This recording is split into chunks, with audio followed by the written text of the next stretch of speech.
How are you doing today, Darlene? I'm good. How are you? Doing awesome. Thanks for having me, Excited to Autumn. hear. Yeah, thank you so much for joining. I'm excited to hear what you have to say. We were kind of spitballing earlier this week about what you're going to talk about, so I'm really excited to see Yeah, just kind of likewise, the insights. likewise. Yeah, thanks for having me. And so my name's Darlene. I'm just going to do a really brief introduction about myself.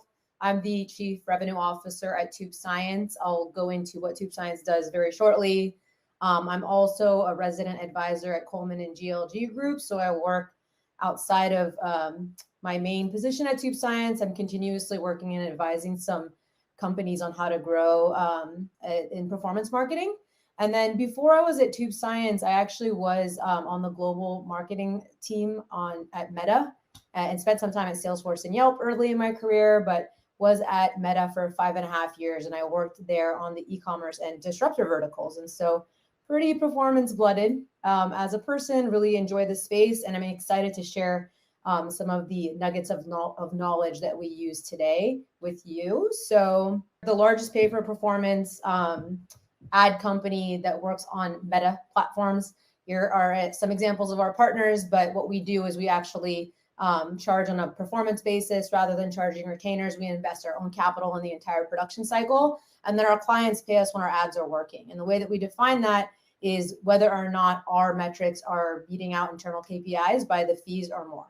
And so then we have a flywheel where we reinvest the fees that we're collecting in more videos. And so we work with very focused performance-driven companies, oftentimes optimizing towards a CPA ROAS or a customer lifetime value metric. What we're going to cover today in this very short 30 minutes, there are a couple of things that I think are very important and less talked about in terms of why performance-obsessed advertisers have to consider creative metrics when media buying. And so I think traditionally, if you think about what was important to a media buyer, you might have some lagging metrics like CPM, CTRs, CPAs that we obviously find very important. One of the ways to add a notch in your belt as a media buyer is to start to become an expert in being able to recognize how the creative metrics are important and when they come into play when you're making your media buying decisions, as well as reporting back to your creative strategist in-house. So today I'm going to focus on these two very low, probably won't take me much time to explain it, but very high impact areas and get through it in 30 minutes and hopefully leave time for some questions. So the first thing that we're going to talk about is what to consider when you want to stop killing your winners. So one of the most common ways that I observe media buyers leaving money on the table is becoming a little bit too aggressive when increasing budgets for ads that are actually not designed to be mass market. And then opposite there too, not moving fast enough and increasing budgets for ads that are. So what I'm going to teach you today is a couple of tricks for you to learn how to watch the creative that your creative strategy team is putting out and then size up the actual opportunity. And then the second thing we're going to talk about is how to a framework for optimal creative testing. So first, let's take a quick step back and look at what I mean by creative metrics, right? So we talked a little bit about what does a media buyer tend to look at. They look at leading metrics like CPM, CPC, CTR. Sometimes we might look at frequency or attribution hacks, like what happens when I remove views from my attribution versus when I have them in there. A lot of folks in our portfolio would consider like a red flag if too many view-through conversions get attributed when adding it on a top-of-funnel campaign. So a lot of the experts that are here today on this call are going to recognize these are going to feel very familiar to you. And then, of course, the lagging metrics that we're trying to forecast based on those leading metrics are things like what will CPA be, what will ROAS be, what's going to be my predicted lifetime value per customer, or sometimes even a profit per new customer metric. People that are focused on brand on social platforms tend to look at leading metrics differently. They might look at reach, impressions, engagement, and then the lagging metrics that they consider their North Star are things like awareness lift or ad recall. So for today, I want to focus on what are the creative metrics that are in very strong relation to what a media buyer should be considering when they want to improve their lagging metrics, their North Star metrics. And so creative teams tend to look at leading metrics like the number of optimal ads that have been set live. This is very important. I think that oftentimes we have this knee-jerk reaction to where if things are not working, we'll pull back on testing budget and testing volume. And that's not always and actually quite often not the right decision to make. The other leading metric that a lot of folks are familiar with on this call, and I'm sure some of my counterparts are going to be diving into very deeply, are things like thumb stop, retention. So these are derivatives of 3-second view to impression rate, through play to 3-second view, that you can create custom metrics for in Meta Ads Manager. And then, of course, it's also important to look at things like click-through rate, conversion rate. These are really good indicators of decay, as well as who the audience are that we're actually reaching. CPA and ROAS is the North Star for creative strategists in the performance place as well. A creative strategist might also look at placement distribution. So when an ad is scaling, is it being favored on one placement or another? Or how can I get more liquidity by making this ad able to deliver across all the inventory that Meta offers? And then the lagging metrics that folks care about in this case, in the creative world, are things like hit rate. So how many ads am I making? How many of them are actually scaling past a specific spend threshold profitably? That's how we would define hit rate. Another thing that we also love to pay attention to is scaled hit rate. So for today and how we define things at TubeScience is, did an ad make it past 10K and spend profitably? But we also consider, well, how many of those 10K ads actually were able to spend 50K profitably, and so on and so forth. And then there's these milestones that we tend to pay attention to that actually allow our creative team to have lots of pass back insights and data around the scalability of their ads. The other thing that we do, I do encourage folks to pay attention to is your 90-day spend per hit. That's going to relate to your scalability capabilities. And then, of course, one thing that I think I don't hear too many folks talking about is the miss rate, which you'll see in the testing portion becomes into a huge impact on whether or not you're actually burning through your testing budget or you're actually utilizing it in a very interesting way. So also would encourage folks to pay attention to when we are not succeeding, which tends to be the majority of ads that are set live fail. And so how much you're missing by can really affect the unit economics of your account. Just wanted to provide a brief overview of what those metrics are at a very high level before diving into section 1. So segment 1, I'm going to talk about how to become really good at not killing your winners. And so the reality is that ads are designed for different personas and they scale very differently. And so at TubeScience, one of the very first things that we do with every partner that we take on is we do this full stack research and development project where we're actually looking at your total addressable market. We're segmenting it out into what the most prominent personas are that exist within it. And then we actually cross-reference that with our IP that tells us whether or not platforms like Meta are good at recognizing those personas when you design content for them. So we ask ourselves, who are they? How large are they in relation to how large an opportunity is this persona for us to target on behalf of our client? And then the last thing is, of course, will Facebook actually have the data to reach them in a scaled way? And when you put that string of factors together, you end up with kind of a map for what the personas are that your creative strategy team can go after. Now, the problem that we face as media buyers is that more often than not, especially with scaled accounts, we're targeting broadly. So you're not usually using that tool that Meta gives you, an ads manager that sizes up your audience, to be able to tell how large the audience actually is. You're looking at 300 million people in the US, you're putting creative out there, and then you're kind of hoping for a good result. But you're actually, if you're not looking at the content and you're not training yourself to be able to recognize these factors that can affect the effective audience size of the ad, you put yourself in a position where you might actually end up accelerating the breakdown effect by increasing budget by too much on a given ad. So that's what we're going to look at in a little bit more depth today. But I'm sure it's a very recognizable problem to most folks. I'm sure there's no one in here that hasn't experienced increasing budget and then seeing CPA go past thresholds of profitability very quickly. And so here are some of the proposed solutions that we see working in our portfolio. So the best way to close this gap is just to talk to the strategy team. No shocker there.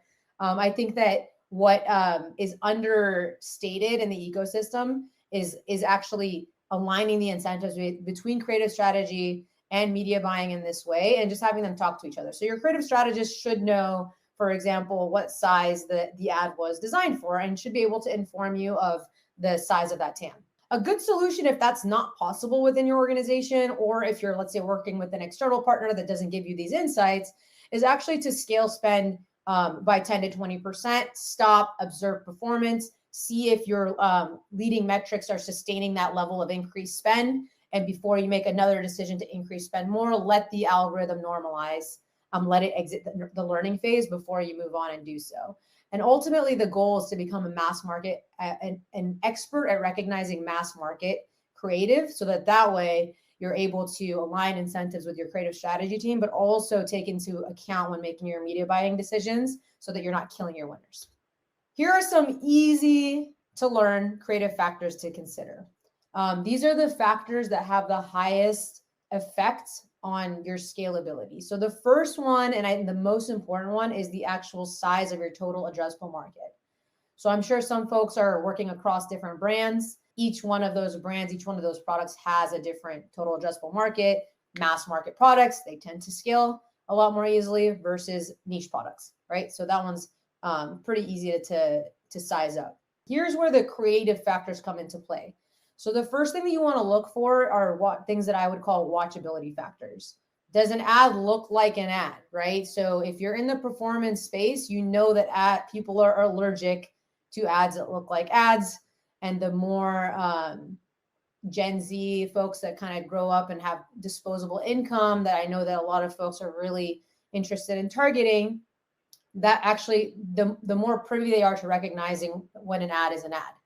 And so if an ad does look like an ad, you're probably hurting the scalability. It has a negative impact on the scalability. Your ads are always going to want to look native to the platforms that they are serving on. The second thing that you could consider a watchability factor is how easy is the edit to watch? Like, am I exhausting myself by reading too much information within the text? Is it easy to understand what the creator is trying to portray to me? Am I entertained by it?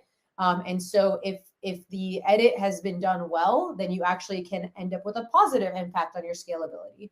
And then here are some additional scalability factors that you can take into account. One of them is called placement distribution potential.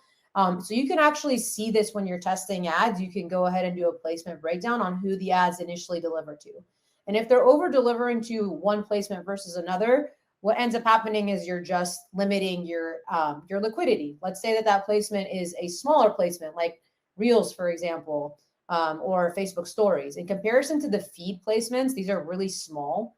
If you're over delivering to a smaller placement, then that is a red flag that you should not be as aggressive at increasing your budget, because in that case, you're going to scale into some place where Meta has less inventory and you'll increase the breakdown effect. Opposite example is if the ad was designed in such a way that is actually delivering equally across all the different placements, or delivering on the two primary placements, being Instagram and Facebook feed, really well. And in that case, it would be the opposite. It would actually be a signal that you can safely increase budget without accelerating decay. Another factor is to learn how to watch ads and recognize when they're mass market.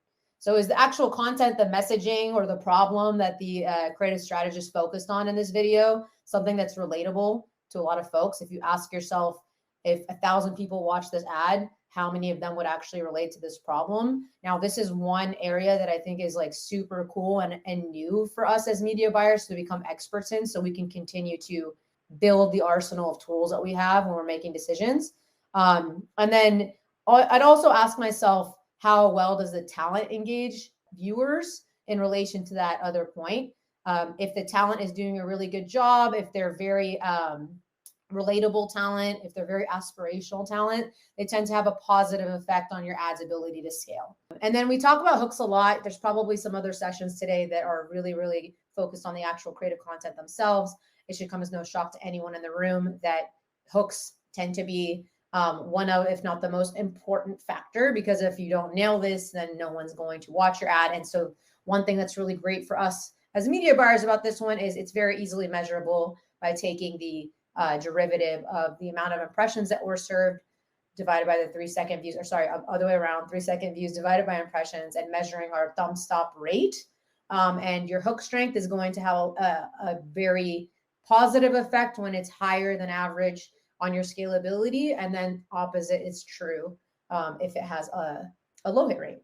We're going to do a quick exercise. We're going to watch these 2 ads. So they're on autoplay. On the next slide, I'm going to pop up a QR code and have folks vote on which ad they feel is more likely to sustain higher levels of spend.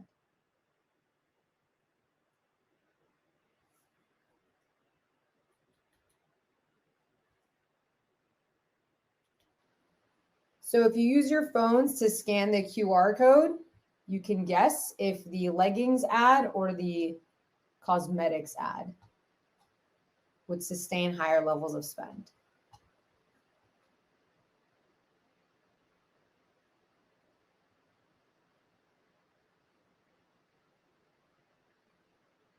Ooh, we got a kind of an equal split here. Okay, I'll stop us there and congratulate the minority. In reality, actually, the ad on the right did scale more effectively. And just to give an overview of why, so let's actually go back and watch these real quick. And so the ad on the left immediately mentions Lululemon, right? And so that's a competitor of this company, which has a pretty big market. The ad on the right also mentions some equally known cosmetics companies, but right off the bat, a price point that is extremely accessible to people, right? And so the other thing that the ad on the right does, which affects its scalability, is it starts off with a more native looking production feel to feed. And so I would say that the ad on the left, because it's so highly produced and when served on social platforms, is what we talked about, and that, hey, it's a red flag. It looks like it was shot in studio, which it was. It was shot in our studios in downtown Los Angeles, has graphical elements that scream, I'm an ad. And so that actually hurts its mass market messaging and its delivery potential on social. Whereas the ad on the right is very native, also has some really great elements to it that are cross-platform scalable. And so what I mean by that is its formatting and its shot style are translatable from platform to platform. So able to scale to Snapchat, to TikTok, across stories and Instagram feed, and really, really capitalizes on those high inventory placements. But thank you for those who participated. It was a pretty even split. Moving on, and I am going to try and leave time for questions. So if you have any questions about the creative segment, please hang tight or pop them in chat so we don't forget. This is going to be a separate segment on how advanced media buyers are determining cost of testing new creative. This is probably one of the most popular questions I actually get from my client base, from the folks that I advise outside of TubeScience, is how do we think of testing new creative? Now, the largely used way continue to be used today, continue to be stated by experts, and actually it has worked, but has limitations, should be 10 to 20% of spend. The limitations for using this is actually that twofold. First of all, it doesn't do a really great job at aligning the incentives of the media buyer with the incentives of the creative team. And the reason that is that there really isn't a reaction to when that 10 to 20% of spend is really ROI negative. And so we're not actually able to point towards what those metrics are that need to change in order for us to be able to reach our goals. And then the other part of it is it doesn't allow for really fast, fluid changes in budgets when things are going well. And so if you're capped out at a certain arbitrary level of spend, but you're actually having a really successful hit rate, it's more unlikely that you're going to be able to afford the testing budget in reaction to your solid performance. The better way, the new way that I'm going to advise that everyone kind of walks away with today, is using the cost of loss on testing ads instead of an overall percentage of spend. And I'm going to teach everybody how to do that. These are the inputs that you're going to need. So if you're going to leave today, look at your ad accounts, and you're like, okay, what inputs do I need? You need budget that you want to spend, how much you spend on failed tests, what your miss rate is. and we'll talk a little bit about how to calculate it. So the first thing that you need to know how to do is how to calculate cost of testing. Okay. The true cost of testing is not, I spend $1 million, 10% of that is 100,000. So I spend $100,000 on testing. The reality is that your success rate is going to affect the actual loss to the business on testing new ads. So the way to calculate the cost of testing that TubeScience utilizes is actually to take the actual CPA that you were able to achieve on your failed test, subtract it from your target, and then hopefully in this case, your target is your threshold of profitability, and multiply it by the number of purchases that were driven by the failed tests. So let's look at an actual example and why this is so important, okay? If you look at a testing flight, and let's say you tested 4 ad sets, and you had all these variations within it, and you spent for 7 days, and you have a $100 CPA target. Ad set 1, you hit your target. Your CPA is $100. You've wasted $0, right? The ROI to the business is there. So that $3,000 that you spent shouldn't be considered test budget. It's actually ROI positive. Ad set 2 and 3 did not meet target. Let's take ad set 2, for example, okay? You achieved a $300 CPA. That means you drove 10 purchases with your $3,000 budget. So how do you calculate the waste on that? You simply take the difference between your actual CPA. So you've wasted $200 per purchase that you drove, but the business still did get 10 purchases from it. So there was some return on that investment. And your actual cost of waste on that test was $2,000. So on and so forth. You can actually see that if you have a 4th ad set that exceeded expectations, let's say that you drove 40 purchases at a 75, a very efficient CPA, you've now afforded $1,000. You have a $1,000 surplus on that ad. So if you're looking at testing batches this way, over to the far right over here, you'll notice that you spent $12,000, but you only wasted a few $1,000s of budget. I'm going to test you again. So I'll stop on this. The reason why this is so important to understand is because I find often that if you're not using cost of testing, what ends up happening is you're underutilizing the amount of tests you can afford. So I have 2 examples here. On the left, you have an advertiser, an imaginary advertiser with a $100 CPA budget that tested 3 ad sets. And on the right, you have another imaginary advertiser that tested 5 ad sets with the same test budget per ad set at $1,000 and the same CPA. So on the left, we're talking about $3,000 spent. We're talking about $5,000 spent on the right. I'm going to stop for a second and ask you to calculate which of these was a more expensive test. I'll count to 30 seconds in my head, and then I'll get you to your voting slide. All right. I kept the numbers round, so I'm not going to wait any longer because I want to leave time for questions, but go ahead. Same process here. Scan the QR code. As a reminder, the left side was the $3,000 overall testing budget. On the right side, we had a $5,000 overall testing budget. Which of those was effectively a more expensive test if you're calculating your testing as loss and not as spend? Okay, I'm going to go back 1 slide and congratulate everyone. You guys did not fall for my trick. The left was a more expensive test to the business.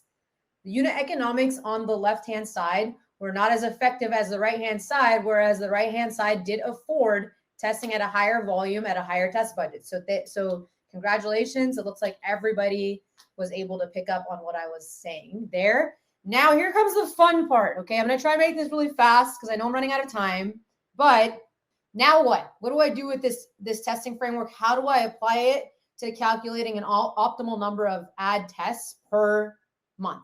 Okay, so what we're looking at here are, I'm a media buyer and I have $1 million of budget for the current month. My CFO has approved a $25,000 cost of testing. And this is the framework we all just learned, okay? That means I can burn $25,000 on testing, and my CFO expects an ROI on this $25,000 worth of testing. Okay.